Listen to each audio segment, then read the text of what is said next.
সরকারি জায়গা দখল করে রাবার বাগানের চাষ আকাঙ্ক্ষের এর বিরুদ্ধে ময়দানে কৃষি দপ্তর কেটে দেওয়া হলো সরকারি জায়গায় তৈরি রাবার বাগান। সংশ্লিষ্ট এলাকায় শান্তি শৃঙ্খলা ভঙ্গের প্রয়াস জবরদখলকারীদের। তবে এই সংশ্লিষ্ট এলাকায় শান্তিপ্রিয় মানুষের দৃঢ়তায় শৃঙ্খলা ভঙ্গের প্রয়াস ব্যর্থ হয়। বিলোনিয়া মহকুমার রাজনগর ব্লকের দক্ষিণ রাধানগর গ্রাম পঞ্চায়েত এলাকায় কৃষি দপ্তরের রাজনগর কৃষি মহকুমার ফল বাগানটি দীর্ঘ 40 বছরেরও বেশি সময় ধরে কৃষি দপ্তরের অধীনে রয়েছে। প্রায় 119 হেক্টর অর্থাৎ 600 কানিরও বেশি জায়গা রয়েছে কৃষি দপ্তরের রাজনগর কৃষি মহকুমার অধীন। এখানে কাজু বাদাম ও ফলের বাগান রয়েছে। ইতিমধ্যেই বেশ কিছু জায়গা দখল করে রাবার বাগান করে দিয়েছে কিছু স্বার্থান্বেষী লোকজন। ধ্বংস করে দেওয়া হয়েছে ফলের বাগান, কেটে ফেলা হয়েছে বহু কাজু বাদাম গাছ। ইতিমধ্যেই আবার নতুন করে মনাধন ত্রিপুরা, দীপালি দাস, সুজিত দাস, জয়শঙ্কর দাস সহ বেশ কিছু লোক রাবার বাগান লাগিয়ে দিয়েছে কৃষি দপ্তরের এই সংরক্ষিত এলাকায়। এই জায়গাটি এডিসি এলাকায় নয়, গ্রাম পঞ্চায়েত এলাকা। সম্প্রতি দপ্তরের রাজনগর কৃষি মহকুমার পক্ষ থেকে রাবার গাছ কাটাকে কেন্দ্র করে উত্তেজনার সৃষ্টি হয়।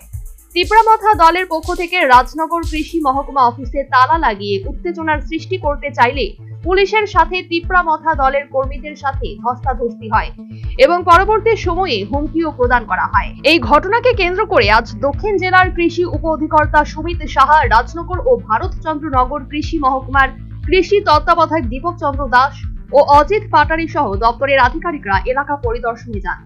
সেখানে উপস্থিত ছিলেন দক্ষিণ রাধানগর গ্রাম পঞ্চায়েতের উপপ্রধান সহ স্থানীয় এলাকাবাসী। এই বিষয়ে এই বাগানের ইনচার্জ তথা রাজনগর কৃষি মহকুমার সেক্টর অফিসার তুষি দেববর্মা জানান, অনেকেই এই জায়গা দখল করে বাগান করে নিয়েছে।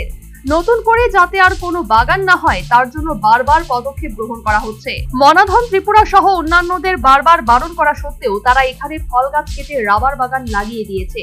এই বিষয়ে তাদেরকে আইনি নোটিশও দেওয়া হয়েছে, কিন্তু কোনো কিছুকেই তোয়াক্কা করছে না মনাধন ত্রিপুরা সহ অন্যান্যরা। তিনি জানান, এখানে শুধু মনাধন ত্রিপুরার রাবার গাছ কাটা হয়নি, আরো 3 জন বাঙালির রাবার গাছ কাটা হয়েছে, যারা হলেন দীপালি দাস, সুজিত দাস এবং জয়শঙ্কর দাস। যদিও এই রাবার বাগান সপক্ষে মনাধন ত্রিপুরার যে তথ্য দিয়েছেন তাতে দেখা গেছে এই জায়গা থেকে প্রায় 2 কিলোমিটার দূরে রয়েছে মনাধন ত্রিপুরার জোট জায়গা, যেখানে তিনি বর্তমানে ধান চাষ করছেন। আমরা যে গাছ কাটা হয়েছে ওটা আপনি বলতে পারেন 1-2 বছরের গাছ। গিটটা যে আমরা দেখেছি ওটা 1-2 বছরের গাছ। আর এটা যখন এগ্রিকালচার জায়গা, এটাকে দখল করে ওরা রাবার বাগান লাগানো হয়েছিল। আমরা অনেকবার দীর্ঘদিন থেকে ওনাকে একটা ওয়ার্নিং দেওয়া হয়েছিল, ভার্বাল ইনস্ট্রাকশন দেওয়া হয়েছিল, আমরা লিগ্যাল একটা নোটিশও দিয়েছি। এরপর তারা শুনেনি, যখন আমরা অ্যাকশন নিয়নের জন্য একটা স্টেপ নিয়ন লাগছে। স্থানীয়রা জানান, মনাধন ত্রিপুরা তীব্রামাথা দলকে দিয়ে একটি শান্তিপূর্ণ এলাকায় যে উচ্ছৃঙ্খল অবস্থা সৃষ্টি করছে, তাতে করে এলাকার দীর্ঘ বছরের শান্তি সম্প্রীতি নষ্ট হওয়ার আশঙ্কা দেখা দিয়েছে। স্থানীয়দের বক্তব্য, পাহাড়ি বাঙালিদের মধ্যে সম্পর্ক নষ্ট করার এটি একটি প্রয়াস মাত্র। মনাধনের রাবার বাগান দূর জায়গা থেকে কাটা হয়ে আছে, হ্যাঁ, কিন্তু এটা কিন্তু সরকারি এগ্রিকালচার ডিপার্টমেন্টের জায়গা, ঠিক আছে। এটা কিন্তু আমরা ছোটকাল থেকে দেখছি যে এগ্রিকালচার ডিপার্টমেন্টের জায়গা, মানে শুধু মনাধনের কাটে নাই, আরো অন্য কাটছে, আরো অন্য জনের মানে বাঙালিরাও কাটছে। আচ্ছা, এখন কি সৃষ্টি করতে চাইছে?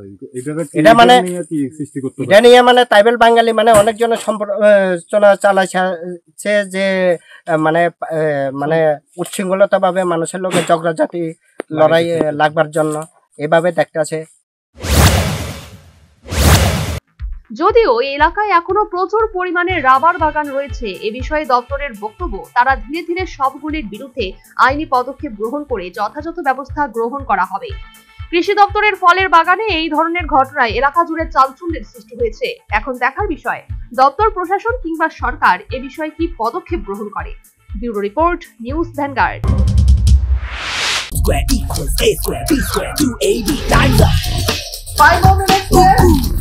I've got so much time and peace of mind.